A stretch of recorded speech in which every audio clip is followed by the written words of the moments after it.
مطالبہ کیا کہ رمضان کا مہینہ آ رہا ہے، رمضان کی میٹنگ بلائیے، رمضان کے انتظامات کریے، کچھ پیسے دیجئے۔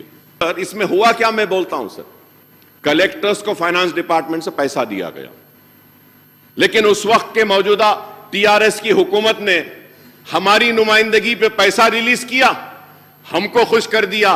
اکبر صاحب آپ بولے 105 دے دیے، اور وہاں کلیکٹرز کو بولے یہ پیسہ کہاں لگانا ہے لگا دو، بعد میں دیکھا جائے گا، اور 105 کروڑ روپے نہیں لگایا گیا۔ Sir, an action should be initiated against all those collectors who have misused these funds for other works, sir. And these works should be completed before Ramadan, sir. ہم کو ایڈیشنل پیسہ دینے کی ضرورت نہیں ہے صاحب۔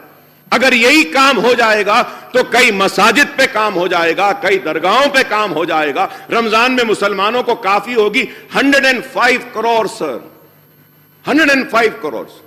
آپ کلیکٹر سے منگائیے صاحب رپورٹ، منگا کے ان سے تفصیلات لیجئے، پتا کر سکتے ہیں کہ کون سے گورنمنٹ لینڈز ہے، کیوں گورنمنٹ لینڈز ہے، اور یہ کیوں وقف بورڈ اپنی لینڈ بول رہی ہے۔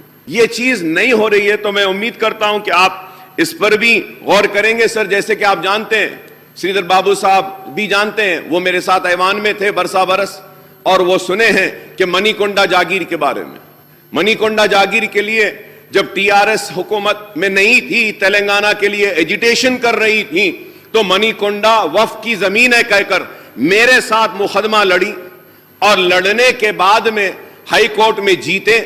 میں بھی تھا اس میں، اور ٹی آر ایس پارٹی بھی تھی، اور تلنگانہ بنا۔ تلنگانہ بننے کے بعد تلنگانہ کے اقتدار پر ٹی آر ایس آئی، سپریم کورٹ میں کیس گیا، اور وہ ٹی آر ایس جس نے منی کنڈا کے لیے وقف کی زمین ہے کہہ کر مقدمہ لڑی، وہی T R S government supreme court میں یہ کہہ کر لڑی کہ نہیں یہ گورنمنٹ لینڈ ہے۔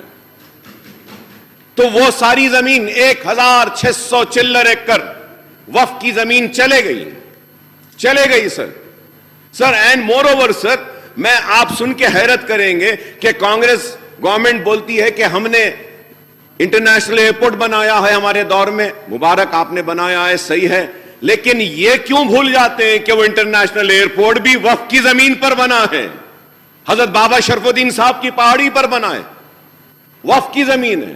تو there is so many cases sir۔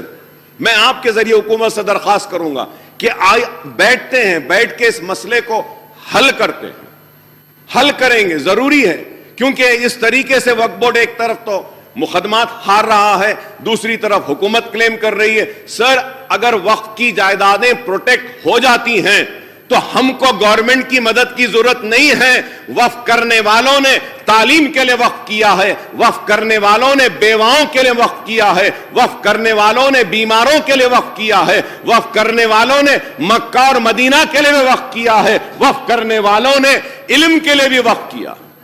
تو میں آپ کے ذریعے حکومت سے درخواست کروں گا کہ 20 سال سے اکبر اویسی یہاں کھڑا ہے، چیخ رہا ہے، چلا رہا ہے اوقافی جائیدادیں، اوقافی جائیدادیں، تو پلیز اس کو پروٹیکٹ کریے۔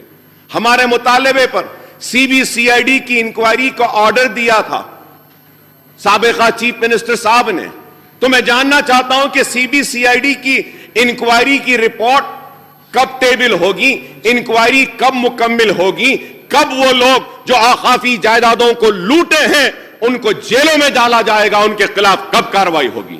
ہم چاہتے ہیں کہ وہ لوگ جنہوں نے اوقافی جائیدادوں کو لوٹا ہے، تباہ کیا ہے، برباد کیا ہے، ان کو بھی سزا دینی چاہیے۔ مجھے خوشی ہے کہ ہم کالیشورم پر، میری گڈا پر بحث کرتے ہیں اور بولتے ہیں کہ ہمارے پیسے ہیں جو لگے ہیں اس میں کرپشن ہوا اور پروجیکٹ صحیح نہیں ہوئے، انکوائری کی بات ہو رہی ہے اور قصورواروں کو سزا دینے کی بات ہو رہی ہے، مگر یہ میں کہوں گا کہ وہ اسٹیٹ کا پیسہ ہے تو اوقافی جائیدادوں کی تباہی، اوقاف کا پیسہ اللہ کا پیسہ ہے، آلمائٹی کا پیسہ ہے۔ وہ پیسہ جو تباہ ہو رہا ہے اس پر بھی ہم کو کارروائی کرنی چاہیے۔ اگر ہم کارروائی نہیں کریں گے تو وقف بورڈ میں کچھ بھی نہیں بچے گا۔